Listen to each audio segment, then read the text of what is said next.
Assalamualaikum guys, this video is all about verb. In this video I'll teach you different types of verb that we have in English and also show how to avoid some common mistakes that most of the students commit. So first of all I'll tell you the definition of verb. What is a verb? A verb that expresses an action, state, movement or existence about the subject, noun or pronoun is called a verb, such as fly, do, write, come, learn, etc. Here I'll give you an example. Birds fly in the air. Students, in this sentence the word fly is verb because it's telling about the work which birds are doing.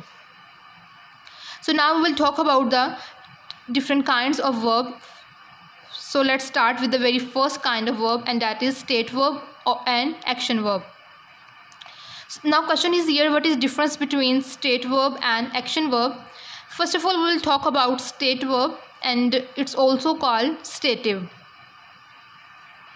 So students, we can say that state verb are the verbs which express the state or situation in the sentence, like be, have, think, like, own.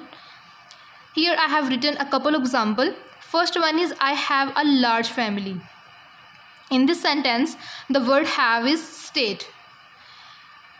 Second is Aisha likes chocolate ice cream. In this sentence likes is state. Verb. So students, in first sentence there is no any physical action. I am telling about my family. I have a large family. And there is an important rule in English that you must know, and that is the state verb can't be used in ing form. Like I can't say that I having a large family, Aisha liking chocolate ice cream. If I'll write ing with or both state verb, then it will be wrong. Now guys, move to action verb. Action verb expresses physical activities and process like kick, shout, run, play. Look at example. The children are playing football. In this sentence the word playing is action and it's a physical verb. So students, in action verb we can add ing with the verb, but in state we don't add ing. Now guys, we will talk about the second kind of verb, and that is the main verb and helping or auxiliary verb. So guys, when a verb is used in a sentence, it can be used in two ways. It can either be used as main verb in the sentence or as helping verb. The most important helping verbs are be, do and have. Here I have written few examples. Look at the very first example, and that is she is working now. So guys, can you tell me how many verbs are there? Basically there are two verbs in this sentence. First is and second is working. In this sentence working is main verb and is a helping verb or auxiliary verb, and it is showing the tense of the sentence.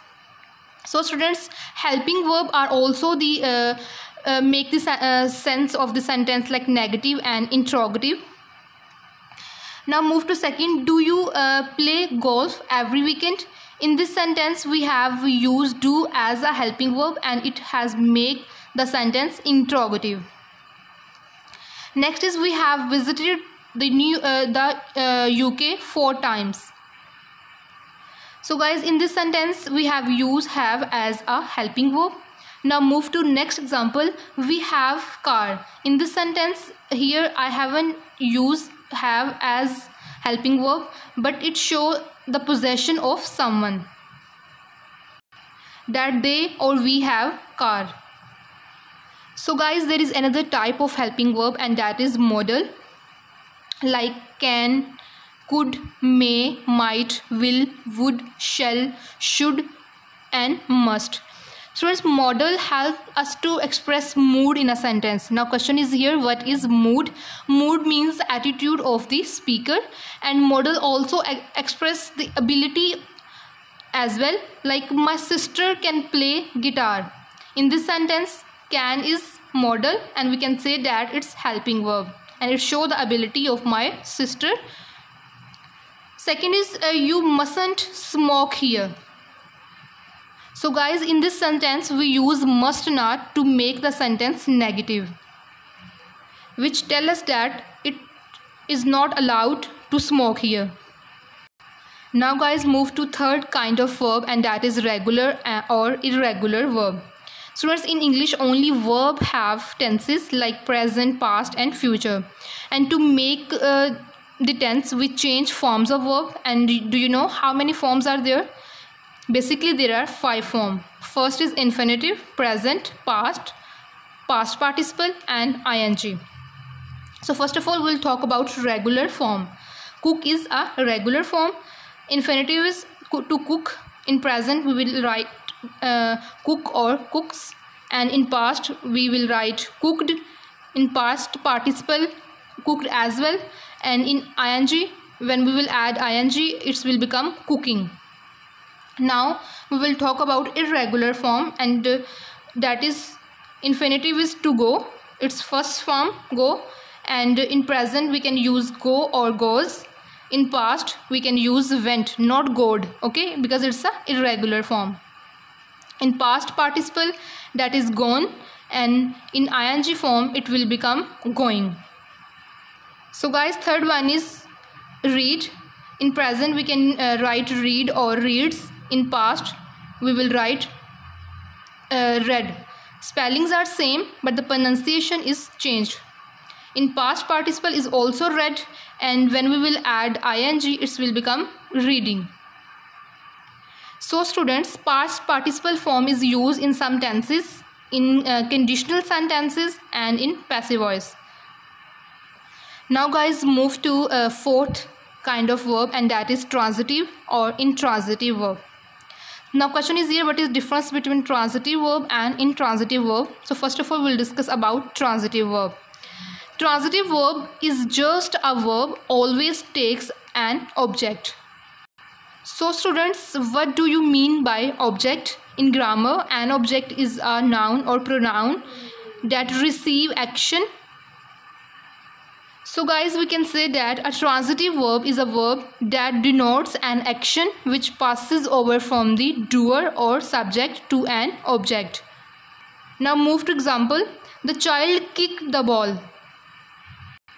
Guys, in this sentence the ball is object because it's received the kick, and the word kick is transitive because it's always need an object. Move to second. I made a cake. In this sentence the word made is transitive because it's tell that what I made, and that is cake, and cake is object in this sentence. So guys, some other common transitive verb are hit, give, carry, climb, make, take, etc. Now guys, we will talk about intransitive verb. First of all, I'll tell you what is intransitive verb mean. An intransitive verb is a verb that denotes an action which does not pass over to an object, or which expresses a state or being, as the old man laughed loudly. So guys, in this sentence the word laughed is intransitive verb, and loudly is not a noun or a pronoun that receive the action. It's just a adverb in this sentence. Here you don't know old man laugh, who or what. If you know, then it will become a transitive verb. But at this time you don't know to what and who the old man laugh. That's why we can call it intransitive verb. Now guys, let's have a quick recap of today's lecture. In today's video we will discuss about verb and its 4 kinds. First one is state and action verb. Second is main verb, helping verb or auxiliary verb. Third one is regular and irregular verb, and fourth one is transitive and intransitive verb. I hope your concept regarding verb and its kind will be cleared after watching today's video. We will meet in next video. Till then, Allah Hafiz.